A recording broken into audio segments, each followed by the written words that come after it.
Wild Bill on A Philosophy of the Intellectual and Social Underpinnings of Good and Evil.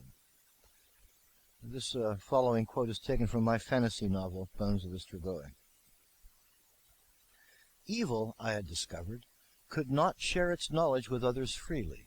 A cruel, mean-hearted mentor would not reveal the lessons won and skills acquired through life for the simple reason that an evil man could not ever unbend enough to trust another with his every secret, must always hold something back in case of betrayal. It is not in his makeup to trust, or to instruct another in the tactics he employs to assure his own ends. Furthermore, any student or apprentice he does take will invariably go off in his or her own direction. For the worthwhile bonds, fealty, duty, love, and respect, do not apply to them. An evil man uses others, employs them as shields, as screens, and ultimately views them as dispensable, expendable pawns in the unfair game of chess he plays against everyone and everything. A good man, on the other hand, can be trusted, depended upon, loved without stinting, for he will invariably, helplessly, automatically trust others. He will pass along his every secret to his students, hoping, certain even, that one or more will exceed him. Good nurtures, evil destroys.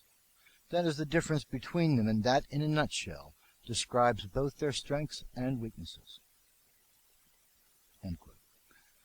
A very large part of this concept, this doctrine of mine that good nurtures and so will prevail, while evil hides, cheats, and denies, and so will endlessly fail, comes from the agile, unpredictable genius of my good friend Don.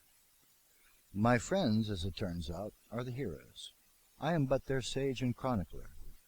A hero, as I am sure you already know, might be found in either army, that of good or evil, for reasons as many and varied as the stars above. For this reason it behooves me to preach the doctrine of good wherever and whenever I can. If a hero chooses good over evil, and my words helped in his or her decision, then I have accomplished my brief. That, my friends and enemies, is enlightenment. Wild Bill Cox. Note, all words, ideas, and syntheses herein are my own, other than where I walk in the paths of the ancients, or stand upon their shoulders so I can see farther and better.